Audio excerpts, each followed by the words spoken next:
पूर्णिया के रंगभूमि मैदान में भी हम मौजूद हैं। यहाँ पर देखेंगे तो 7 पार्टियों के अलग अलग कार्यकर्ता यहाँ पहुँचे हुए हैं।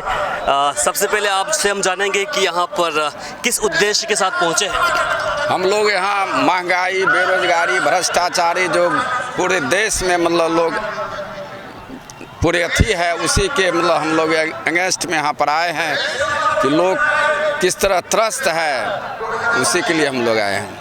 अच्छा, आप बताएं, जिस प्रकार से हम देख रहे हैं कि आप लोग यहाँ पर पहुँचे हैं और अपना बल प्रदर्शन एक तरह से कर रहे हैं, तो इसके पीछे की मुख्य उद्देश्य क्या है? मुख्य उद्देश्य क्या है? यहाँ बिहार से हमारे नेता का मुख्य उद्देश्य है कि सांप्रदायिक शक्ति को उखाड़ फेंकने का। 2024 के चुनाव में सांप्रदायिक शक्ति जो हावी हो रही है उसको उखाड़ फेंक करके दिल्ली के गद्दी से हटाने का हमारा मुख्य उद्देश्य है। रैली के दौरान जो बातें बोली जा रही है, जो नेतागण अपनी बातें रख रहे हैं, तो उनकी बातें आम जन तक पहुँचेगी? हाँ, निश्चित रूप से हमारे नेता उन्हीं आम जन को बोलने के लिए, या यहाँ जो जितना जो जनसैलाब उमड़ा हुआ है आम जन का, वह हमारे नेता को सुनने के लिए ही आए हैं और उनसे जानने के लिए। कितनी पार्टियों ने इस रैली में, महारैली में भाग लिया है? महागठबंधन के जितने हम लोगों के साथी हैं सभी लोग, सभी दल के लोग हैं। और आज बिहार के पूर्णिया के धरती पर एक संदेश देने का काम किया जा रहा है महागठबंधन के द्वारा। जो बिहार केंद्र में जो नरेंद्र मोदी का सरकार है वो जुमलाबाज है और जुमलाबाज बल्कि कोई काम नहीं है, सिर्फ झूठ बोलता है, झूठ प्रचार करता है और गरीब विरोधी सरकार है। संविधान खतरा में है, संविधान बचाने के लिए और लोकतंत्र खतरा में है, उसको बचाने के लिए चट्टानी के तरह पूरे हिंदुस्तान में महागठबंधन के लोग चट्टानी एकता बना करके खड़ा है। और इस बार 24 के चुनाव में पूरे महागठबंधन मुस्तैदी के साथ नरेंद्र मोदी के सरकार को उखाड़ के फेंक देगा। संविधान खतरे में है, तो कैसे खतरे में है संविधान? बिल्कुल, संविधान इसलिए खतरे में है, जो संविधान बाबा साहब भीमराव अंबेडकर जो अधिकार दिए हैं, उस अधिकार में कटौती करने का बराबर में भाजपा के प्रधानमंत्री के द्वारा काम किया जा रहा है। इसलिए क्या कटौती कर रहे हो?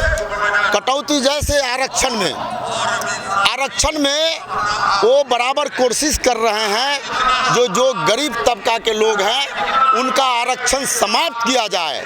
इसलिए बिहार से राष्ट्रीय जनता दल के राष्ट्रीय अध्यक्ष लालू प्रसाद यादव के नेतृत्व में जब तक लालू यादव हैं, नरेंद्र मोदी का ये चाल नहीं सफल होगा और संविधान संशोधन करने का जो सोच रहे हैं वो नाकाम हो जाएंगे। और महागठबंधन लालू यादव के नेतृत्व में बिहार में एकजुट है। जो रिजर्वेशन की बात बाबा भीमराव अंबेडकर साहब ने कहा था या संविधान में जो लिखे थे, उसका उद्देश्य क्या है? जो पिछड़ा है, दलित है, समाज के जो पिछड़ा वर्ग है, दलित पिछड़ा है, उसको हमको आगे लाना है। जो समाज में अंतिम व्यक्ति के रूप में उसको हमको आगे करना है। इसी उद्देश्य से बाबा भीमराव अंबेडकर साहब ने आरक्षण की बात की थी। लेकिन आज क्या हो रहा है? आज क्या हो रहा है? ईडब्ल्यूएस के नाम पर क्या हो रहा है? ईडब्ल्यूएस के नाम पे कैसे कैसे लोग जा रहे हैं, आप देख लीजिए। सच लागू कुछ और है और सच्चाई कुछ और हो रही है। कहीं ना कहीं दलित पिछड़ा जो अल्पसंख्यक समाज है उसका हित की बात नहीं हो रही है। वही चीज़ आपसे हम पूछना चाह रहे हैं कि मान लीजिए कि आपको चिराग पासवान जी एससी में पढ़ते हैं, उनके पास पैसे की कमी नहीं है। इसके बाद ओबीसी और आपको एससी एसटी में बहुत सारे नेता सामने हैं। मुख्य जो आपको बताया हमने, उनके पास अरबों की संपत्ति है, फिर भी उनको रिजर्वेशन मिल रहा है। तो क्या लगता है, उनको रिजर्वेशन मिलना चाहिए या फिर जो आर्थिक जो कंडीशन है उसके हिसाब से रिजर्वेशन होना चाहिए? देखिए, आप बात को समझिए, आप कहाँ ले जाना, आर्थिक और सामाजिक बात नहीं है।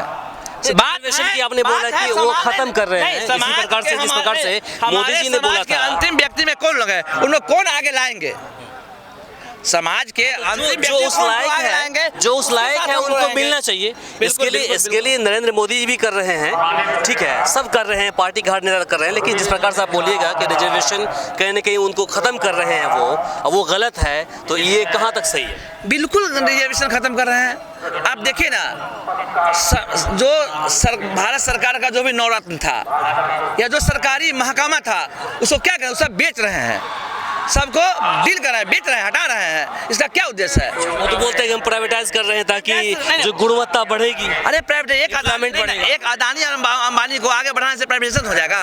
देखिए ना किस तरह से मैनिपुलेट करके अंबानी और अदानी किस तरह से देश के, खास करके जो देश का जो LIC था उसको कैसे धोखा दिया रहा है, जो हमारा बैंकिंग सेक्टर है उसको कैसे धोखा दिया। अडानी जी ने लास्ट टाइम जो है ना, जो मीडिया है उनके पास बोला था कि देखिए हम जो लोन ले रहे हैं या सरकार हमको दे रही है लोन या फिर बैंक जो दे रही है तो वो एक संवैधानिक रूप से दे रही है। हम किसी को जबरन हम नहीं बोलते हैं कि आप मुझे लोन दो या फिर जबरदस्ती हम नहीं करते हैं, उसके बदले वो रिटर्न भी करते हैं, बेनिफिट उनको देते हैं। इसमें दिक्कत क्या हो रही है बताइए? अरे दिक्कत की बात नहीं, दिक्कत एक ही आदमी के लिए नियम बना है, एक ही आदमी के लिए संविधान बना है, और लोग हमारे समाज में नहीं है, हमारे देश में नहीं है।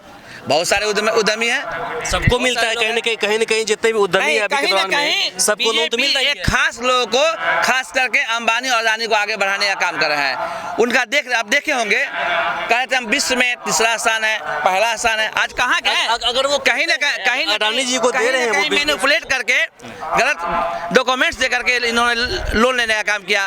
खास करके LIC ऐसा चीज को, SBI ऐसा चीज से लोन ले लिए। आज हमारा जो SBI के लोग पॉलिसी धारक है और डर रहे हैं। स्टेट बैंक के LIC है, स्टेट बैंक में LIC की बात मैं बता रहा हूँ आपसे।